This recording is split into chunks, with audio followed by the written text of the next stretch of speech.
Good morning, student. Welcome here. This is English period, and we are going to start new unit. That is unit number 7. Two great personality we will discuss in this unit, and the name of the unit is A Visit to Cambridge. Stephen Hawking, you all know about him. A great personality, a strong-minded person that we can say. A great scientist too. We can get a lot of things in him. Means we can say that he is the only source of inspiration for us. Means after reading him, we can get motivation, inspiration to get to do something new. Though he was a disabled person, he was not able to do anything by himself. And then even he just conquered the world with technology and all. In this unit, we have another personality, and that personality means that person went to meet Stephen Hawking, and the conversation between them was going on, and that is the content of our unit. And what they both talked, what they discussed. What are the qualities of them?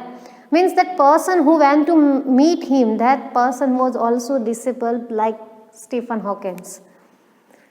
And as we all know that Hawking's life is full of inspiration, means he just overcame all the fears of his life and did what he just actually wanted to do.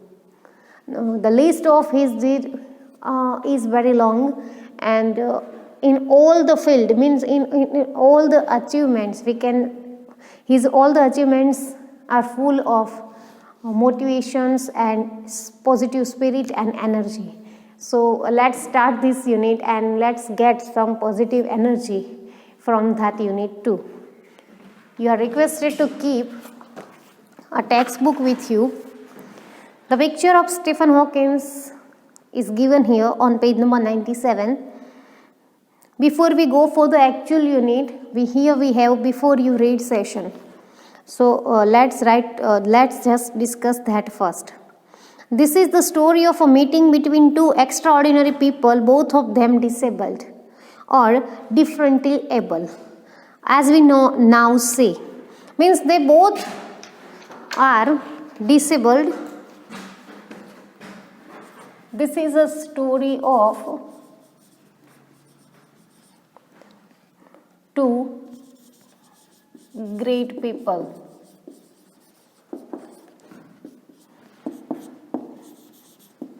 Both are disabled, or we can say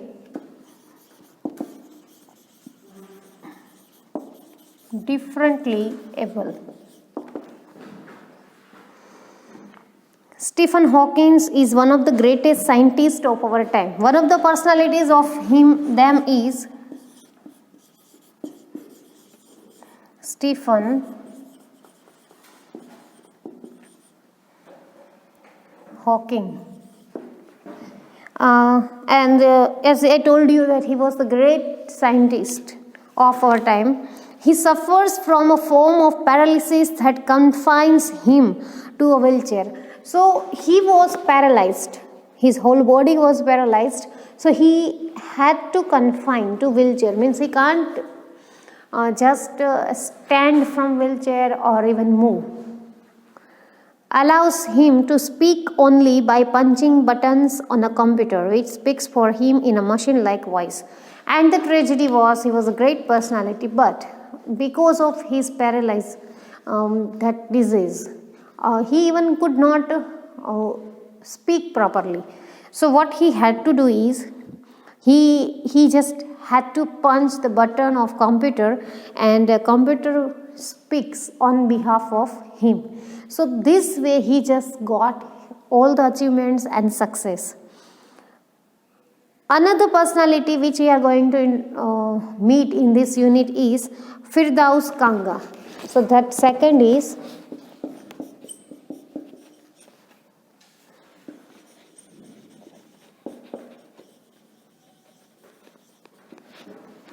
Firdaus Kanga. The picture is also given, and that Mr. Kanga's picture is given on page number 99. And this Firdaus Kanga went to meet Stephen Hawking. He is a writer and journalist who lives and works in Mumbai. So this Firdaus Kanga is a writer and he is a journalist too, and he lives in Mumbai. Kanga was born with brittle bones. Brittle bones is a name of disease, and in that disease, person's bones are just bones breaks down if that person does any activity or not. That tend to break easily when he was a child. So this disease he had since he was a child. So that bones are used to break.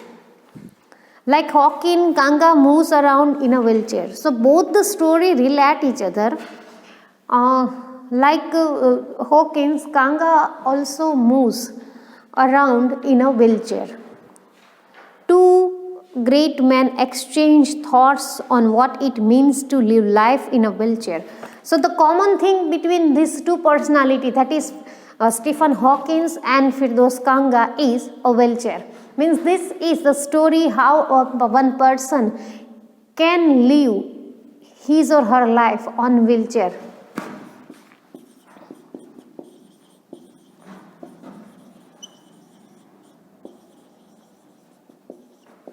So this is the common thing between that two person or people, that is a life on wheelchair. And how the so-called normal people react to the disabled. And this story also teaches us that how we normal people behave with this differently able people, or we can say disabled people. So these are some of the glimpses of this unit. Means we will deal these things in this unit. That is the story of two great people. It is both are disabled, or we can say both are differently able. One of them is Stephen Hawking, second one is Firdaus Kanga, and the common thing between these two people is wheelchair. So here what the story is, Firdaus Kanga went to meet Stephen Hawking.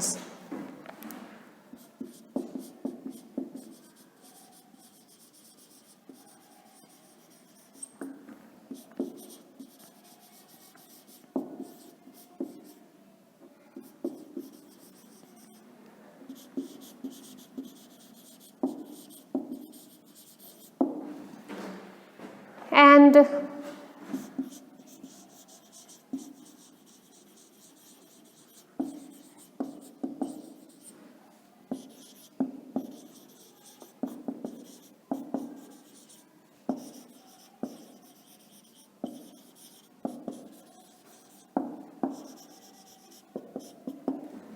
so that conversation is here in the form of this unit. So when this Firdaus Kanga went to meet Stephen Hawking, and the discussion that both did, the talk they both did, is here we have in the form of this unit. Okay. So these are the highlights of the unit, so that you can understand this unit very well. You have some time to just look this. After that I'll start the unit. Okay, please you just look here.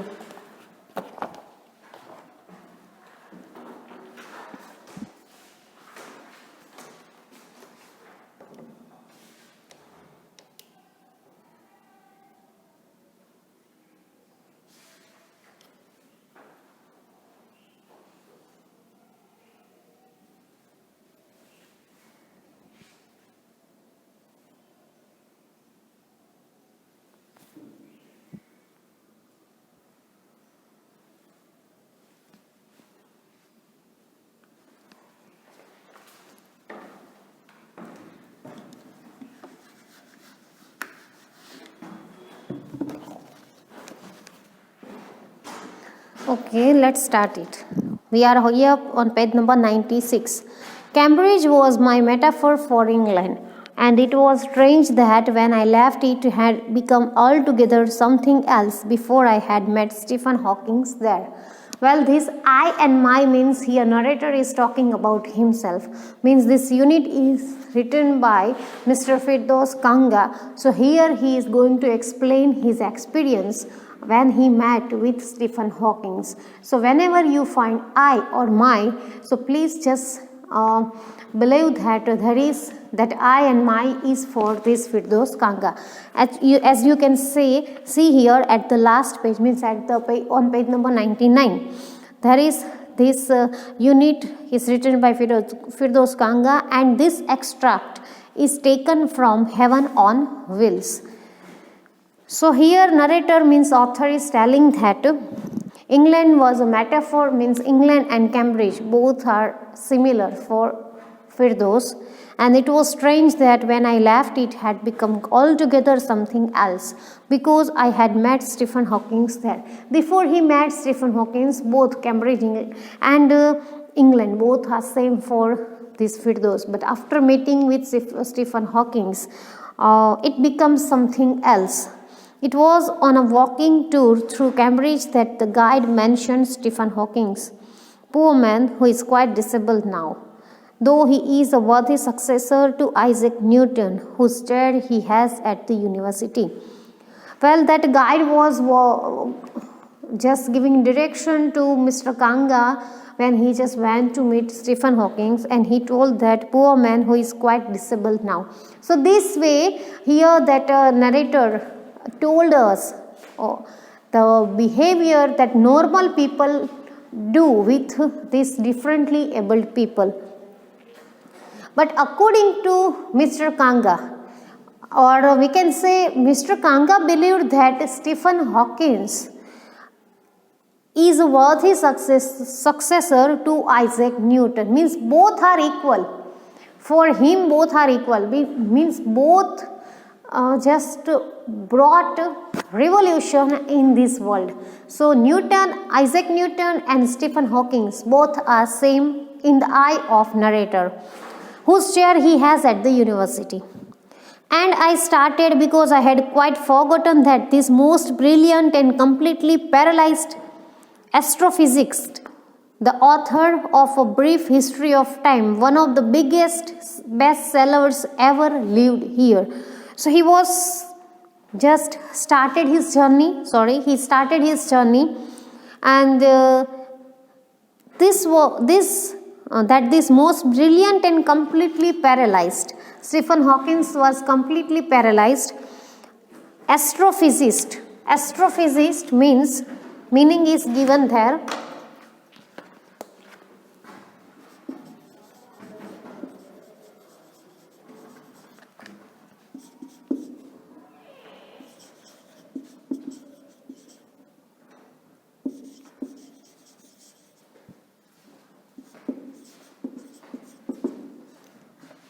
It means scholar of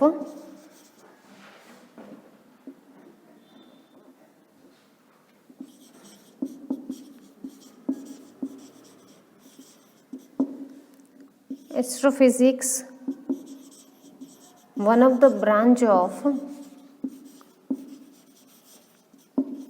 physics with dealing with stars and all.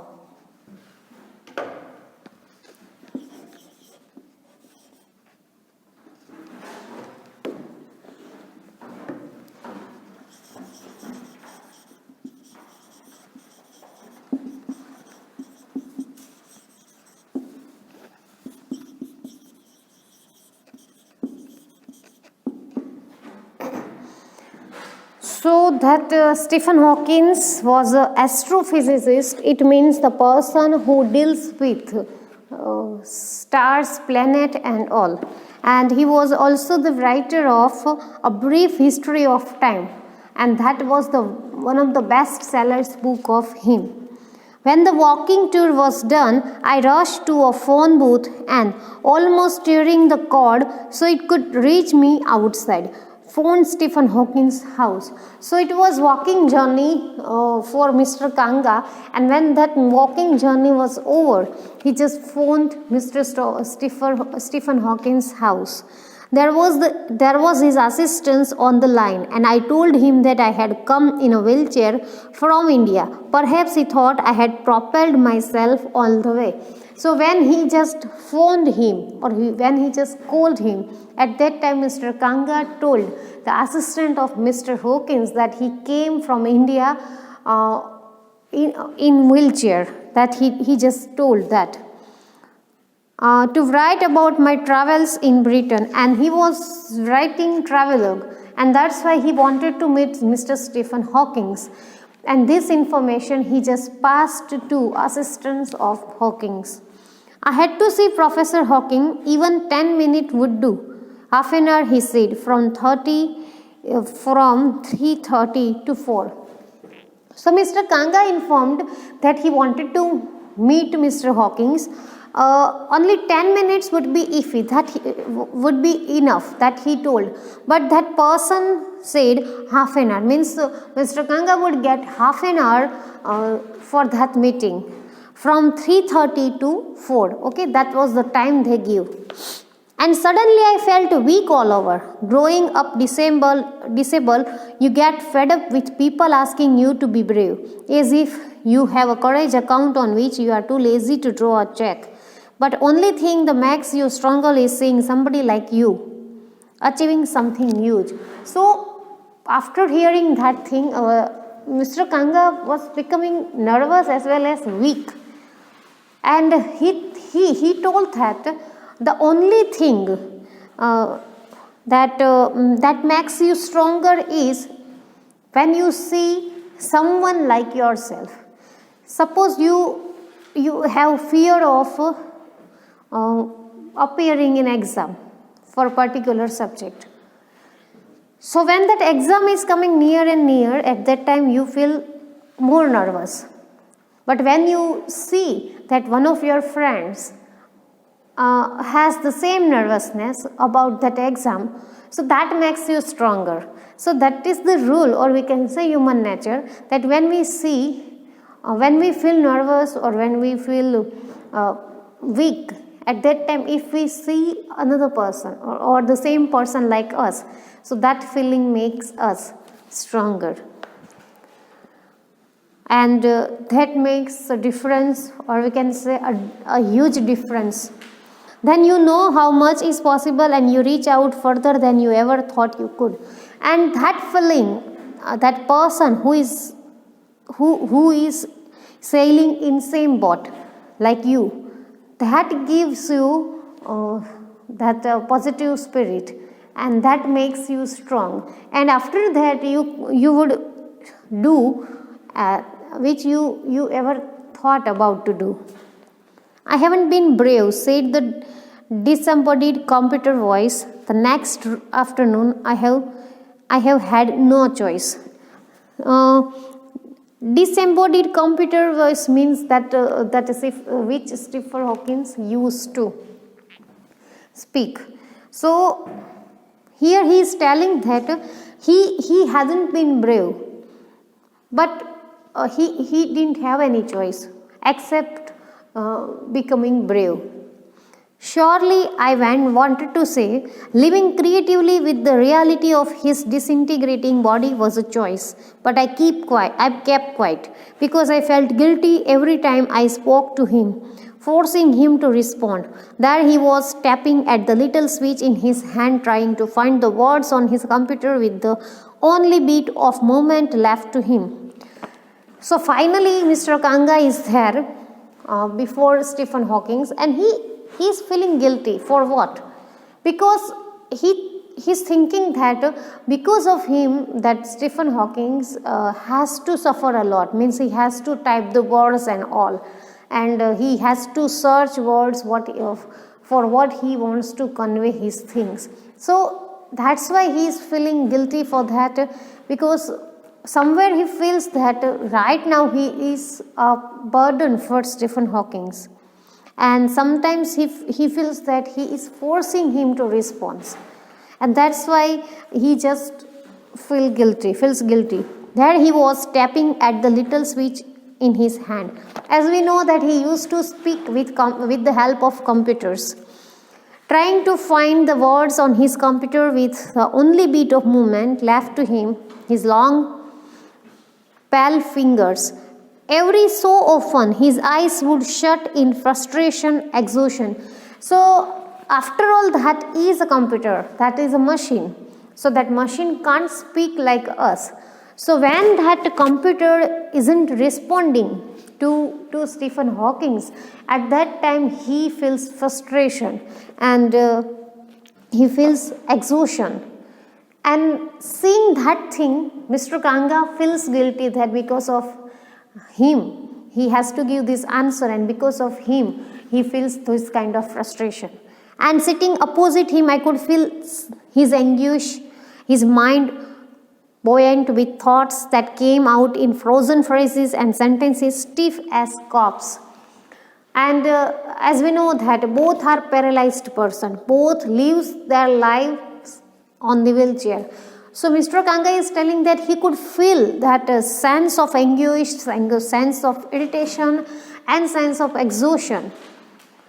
Just what he feels, because as I told you, both are sailing in same boat, so they both could feel that irritations and that nervousness and all the things, because both are having the same life. Here we got one word, that is the mind buoyant. Buoyant means intensively active and vibrant. Second word,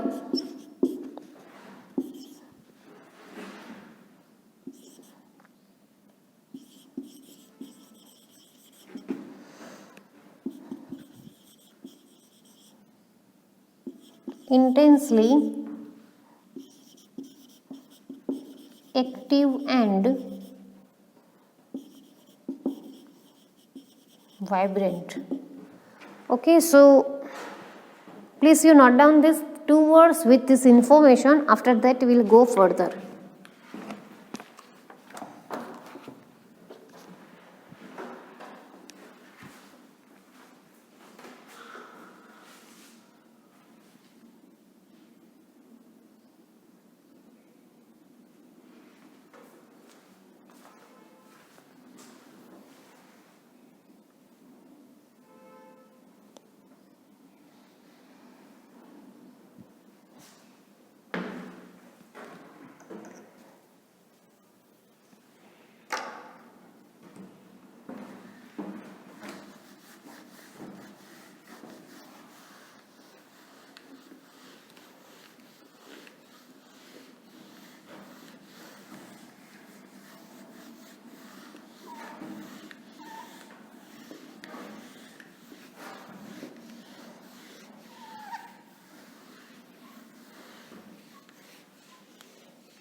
A lot of people seem to think that disabled people are chronically unhappy.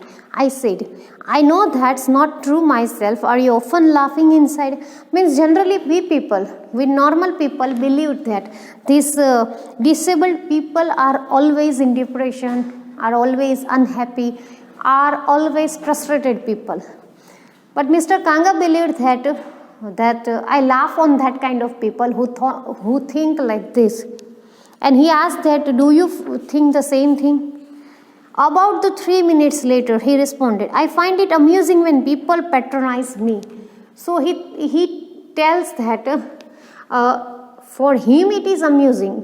For him it is something which gives pleasure to him.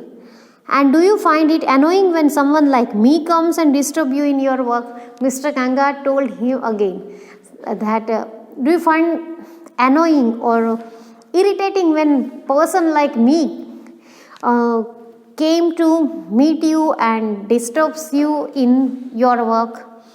The answer flashed yes, and Mr. Kanga was expecting no, but Mr. Hawkins said yes. Smiled his one-way smile, and I knew, without being sentimental or silly, that I was looking at one of the most beautiful men in the world. And after saying yes, he just smiled. And when he smiled, Mr. Kanga here mentioned that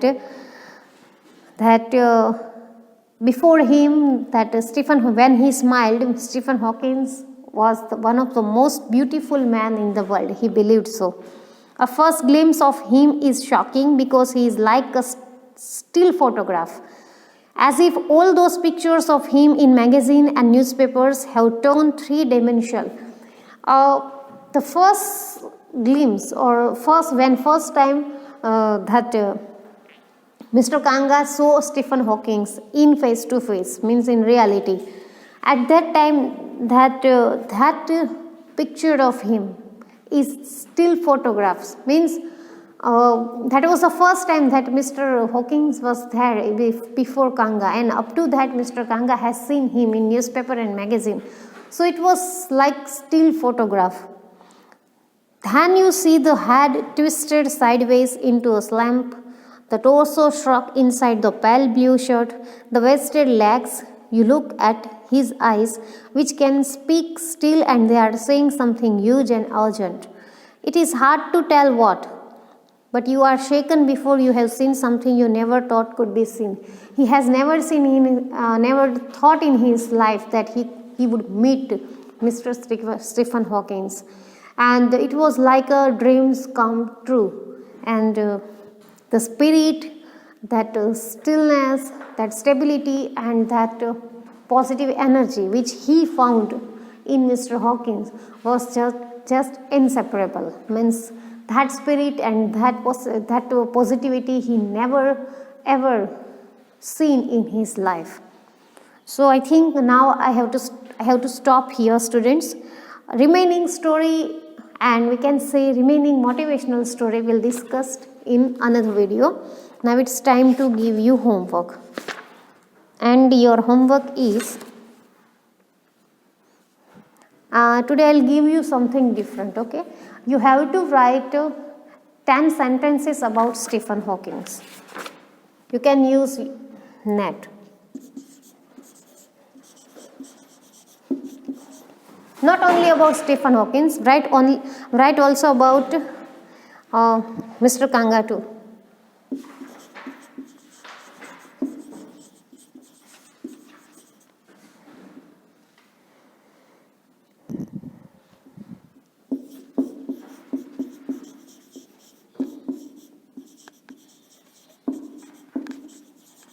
And the second one is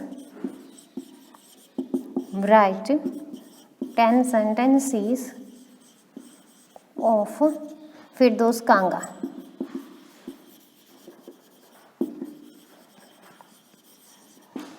Use Google or anywhere from anything from where you can get this information, but you have to write 10 sentences about Mr. Stephen Hawking and about Firdaus Kanga. Okay, we'll meet again with these two great personality and discuss how they both talked, how they both conversed with each other, what were the stuff they both shared. That will be discussed in next video.